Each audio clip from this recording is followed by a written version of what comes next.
Welcome into 5 Wide. Today marks the fact that there are only 3 NFL games left until the season is over. But you saw the title, you saw the video. We're talking Bengals Chiefs, previewing this game, everything you need to know, betting perspective, stories perspective, and what better way to do it than bringing the guy that's been missing the show for like maybe 4 or 5 months now since I've seen you on here. Yeah. We the 5 Wide faithful have not had a Ryan Sura appearance for. That's okay.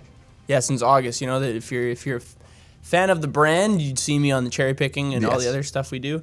Not like I just went cold turkey and just stopped making videos, but yeah, obviously had to jump back on to talk about my Bengals, making it to back-to-back AFC Championships games and hopefully Super Bowls, right, Tyler?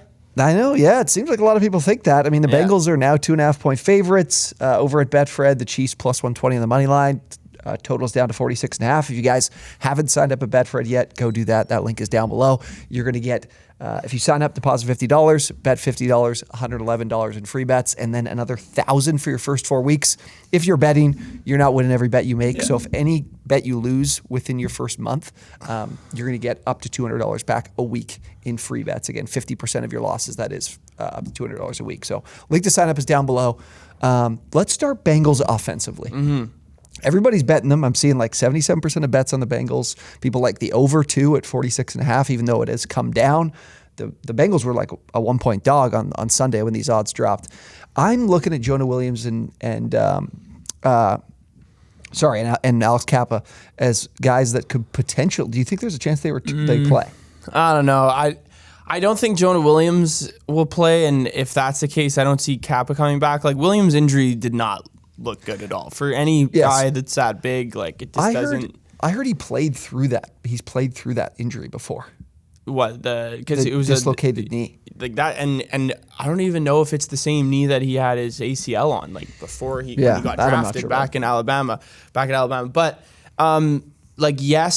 it's like obviously having those guys back would be great, but if you're looking on the brighter side of things, like the O-line did play really well last week. However, they don't have the Bills don't have Frank Clark and Chris Jones. Yeah. So that's definitely a factor. So I don't personally think that those guys are going to play. I mean, if they do play, like you said, it'd be great. Jackson Carman had a good game, I thought, last week. I think the Bengals definitely benefited from the fact that there was the snow makes rushing the passer a little bit more difficult. Definitely the Bills are not the same type of unit that the Chiefs are. I think we give the Chiefs a lot of respect as a pass rushing group.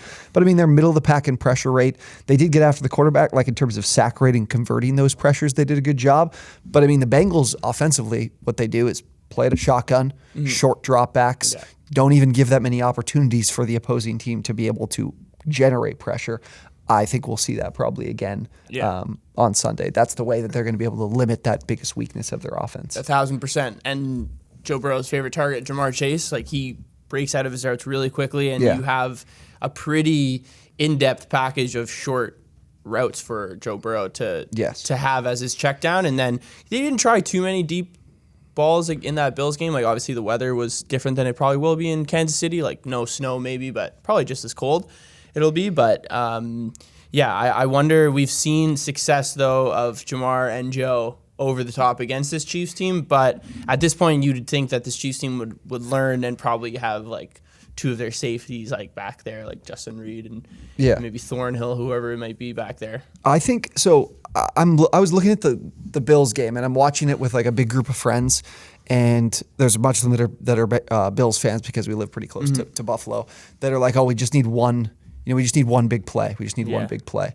And the Bengals don't really give that up defensively, but offensively, I thought the Bills played a lot of zone, and I felt like every time the Bengals converted or made a big play, like the touchdown to Chase in the first drive, I'm like, there's like 3 guys around him, but nobody actually on him. Yeah, right? Exactly. And that's a thing when you're playing zone and Burrow gets like a little bit of time in the pocket, which he did on that play. Like he probably went through most of his progression, and then Jamar Chase was finishing his route, and then he's like, "Holy shit, this guy's wide open." Yeah.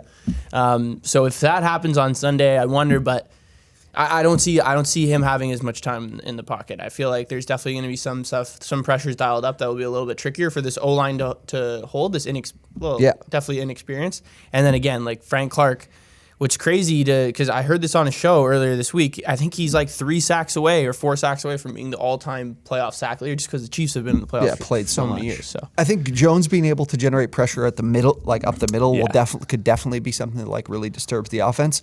But what I was getting to with the big plays like that they gave up previously, I think the Chiefs should be playing aggressive defensively. Like they play more man than the Bills do, and I think they should be playing aggressively and closer to the line of scrimmage as opposed to the Bills that's played so far back. Like I felt like they gave so many underneath routes to the Bengals last week. And the Chiefs should, in my mind, be more aggressive, play more man coverage, press at the line of scrimmage, kind of break these routes early because everything's designed to be quick and get the ball out, and maybe risk giving up some big plays because you have such a great pass rush. Like I think that should be more of what Spagnuolo's thinking about when you see what the Bengals are able to do offensively, because they'll play slow, they'll run the ball, like they understand that. You know, a lot of people think about Joe Burrow. He owns Cincinnati or owns the Chiefs, but I think it's the defense that owns the Chiefs. Yeah, the defense has looked really good against Patrick Mahomes. Like Luna Anarumo has really put that to like too high cover 2 look to like absolute perfection against this Chiefs team, and they did it against the Bills too. Like they just like completely eliminate the deep ball or like the big playability of a lot of these offenses. Like what happened to the Bills, they give up maybe a little bit of exposure through the middle, but man, the 2 linebackers that they have, Jermaine Pratt and Logan Wilson, have just been so good this year. And you've seen it in the games that they've played against the Chiefs. Like Jermaine Pratt's coverage grade is like 91. Like for a guy, especially like I think he'll be able to cover, or he can help cover Travis Kelce for sure, because he's a really fast linebacker, like underratedly quick. And Logan Wilson just positions himself super well. So up the middle there, you know, you have like these 2 safety blankets to be able to play some of these safeties like back, and that's what they've done against Mahomes, and it's recipe for success for the most part. I think that's a really good point, because I think the thing that everyone's talking about is Mahomes and the injury, which we'll certainly like get into, and the factor that it plays. But the Chiefs have had the rest of their offense completely disappear beyond Travis Kelce. Like, go back and think about what you saw in the Jaguars game. What you saw Travis Kelce catch like 15 passes and nobody else do a single thing. Like, I think they're really missing McCole Hardman. I don't know if he's going to be back this week, but Juju has completely disappeared. Tony ran only 12 routes last week. He's still not on the field for a full workload of snaps. I guess they're just protecting him as much as they can, and when he's on the field, they're going to get him the ball. But Tony and Hardman, to me, are big players for them, because like you said, they've got athletic linebackers that should be able to like kind of double up on Kelce and be able to contain him. And like you said, the other thing with the Bengals defensively is that they force you to drive down the field, and you're not going to get anything in one play. And if you want to be able to find a way to be explosive, it's get the ball to Tony or get the ball to Hardman if he's going to be available, and say, let's pick up some yards after the catch. Because Mahomes, I think, is still going to have time to throw, but he needs to be disciplined and not force the ball downfield like I found Josh Allen wanted to do. The one thing with Mahomes' like foot, like sure, I totally agree, and a lot of people, like him on one leg, he's probably still, especially if he just needs to stay in the pocket, like he's easily like a top 5 quarterback in the pocket, top 2, top 1 maybe. Like, but one of the biggest things with him, and I think looking back at that Super Bowl they played against the Bucs, like his ability to not be able to move out of the pocket, like he does make, I don't think people realize, he creates a lot of time and a lot of space for himself outside of the pocket. A lot of people just think about him as this passer. Like obviously he does it in creative different ways, like the sidearm and stuff. But I think his mobility is slept on a little bit. And I think that's really going to hurt him here, because sure, the Chiefs have a really good O-line. The Bengals, like I mentioned, the linebackers, as much as their defensive end, Trey Hendrickson and Sam Hubbard are really fast off the edge. Like they'll be able to catch him if he tries to go out. And then going up the middle, even trying like through the run game, BJ Hill and DJ Reader are just absolute monsters. Like I don't think people realize how big, and these guys are just plug up the whole middle for the run game too. So they don't stack the Bengals don't stack the box much because they trust those guys. Yeah. So that's I think like as much as I want to see Patrick Mahomes play at 100%. Like as an NFL fan, maybe Bengals fan, not really. Not as much. Yeah, definitely. You don't really want. But no, I think that's a huge factor in this game. His ability to not be able to create plays on his own will hurt him. I think that also like makes up for his number, like the offensive line numbers. Like, they're really good, They are but good. I think I get what you're saying. Like, he's a good enough quarterback to manage it on his own too. Yeah, like their sack rate is second best in the league, but the pressure rate was definitely not top 5. I think it was like top 12 maybe. It's a good unit. I do think the Bengals pass rush is good, but I do think it's not at its best right now. Like, I know Hendrickson is like playing through a broken wrist, right? Yeah, but he did. I don't know. Maybe if I just didn't. Who's the left guard for the Bills? The Bills. Oh God, I'm not sure. Dawkins or Jackson. I don't know. Yeah. Whoever it was on the left side, Hendrickson was cooking. Yeah, and I know obviously they have a little bit more skill there, but I don't think that braces as much as a hindrance as people might think. Yeah, I think the big thing for me, like when I'm betting this game, I'm definitely gonna look at Hardman. Like if Hardman's available, I'm definitely gonna look at Tony. Like I look at Week 13, the matchup. We didn't even talk about it that much. Like the Bengals won 27-24, and Mahomes on passes of 10+ yards, he was just 4 for 9. On passes of 20+ yards, he was just 2 for 6. He hit if you remember Valdez Scantling on two plays. Yeah. That was it. I think a lot of it's going to be, we didn't see a lot of McKinnon in the receiving game last week. I think this week that does change. I think we'll see him more because, again, Mahomes is going to have to take what's given to him. You're going to see this Bengals team on display of they do not allow you to hit explosive plays. You might hit 1 or 2 during the game, but if it gets late, they're not going to give any of those up. So I'd definitely be looking at some players that can be explosive after the catch for the Chiefs and player props. And then for the Bengals, I mean, I had this in my notes, is that Jamar against man coverage, which the Bengals or the Chiefs I think will play. Like they play a lot more than the Bills too.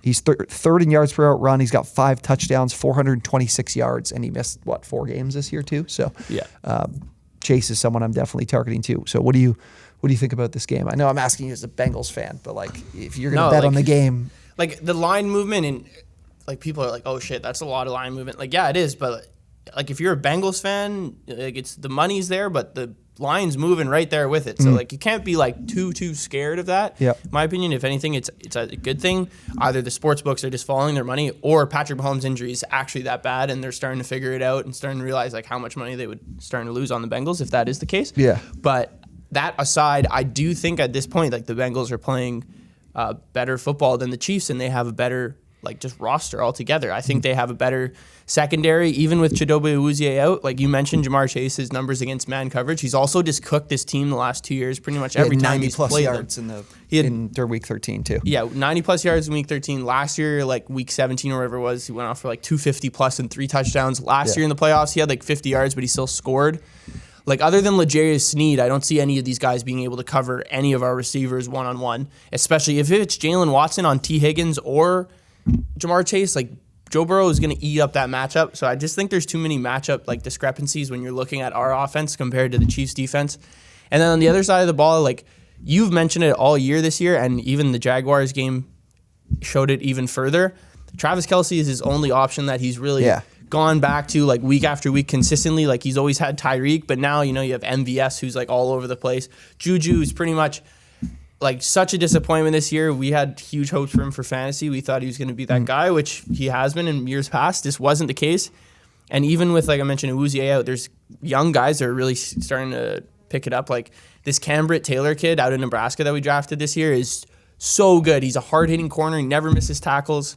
Dax Hill's starting to get a little better. Just got to keep Eli Apple off the field as much as possible. That's it. I don't know. And keep him out of people's mentions for the rest of the week too. Yeah, you mentioned that was a problem and was potentially the reason they lost the Super Bowl. Yeah, well, and it's funny. Like I saw the clip of like Mike Hilton and Eli Apple being like, "We're headed to Arrowhead next week." It's like, sure, like Joe Burrow's 3-0 against the Chiefs. He's beat them one time in Arrowhead. Like let's just relax. Like yeah, is that true? Yeah, because both of the regular season home games have been in Cincinnati. And then last year's AFC Championship And again, game. I think it's the defense. Like I'm not playing the total because I do think it is the right number. I do think it might be a little bit too low now. It's 46.5. Yeah, what did it open at? For like 48? 47.5, I think. It's or maybe 48, maybe 48. But I would kind of lean the Chiefs. I do think that I don't think I will officially have a play. Like I'm going to drop my plays for the weekend on Friday's video. But man, it's It's going to be a Jamar Chase look for me, and like I mentioned, some of those pass catchers in those intermediate areas. But it's hard to have a side on this game. Like the Chiefs being at home, being underdogs is definitely something that's hard to overlook. Then I mentioned how the Bengals have kind of had their number defensively, and that's another thing you have to consider. So this is going to be a tough one. Would love to hear what you guys think, who you guys think is taking this game, and how these teams match up in the comments down below. Definitely let us know. If you're betting on the game, BetFred, go sign up. That link is down below. You can claim over $1,000 in bet credits. If you're in Ohio, if you're a Cincinnati Bengals fan, you're watching this, BetFred is the official partner, sportsbook partner for the Bengals. It's some good fortune if you're betting on BetFred. Ohio, yeah, exactly. The Bengals. I have to say, since they've launched in Ohio, the Bengals have been playing very well. And they usually have some good offers in Cincinnati, in Ohio for Bengals fans. So go check that out. That link is down below. Thank you guys for watching, and we'll see you on the next one.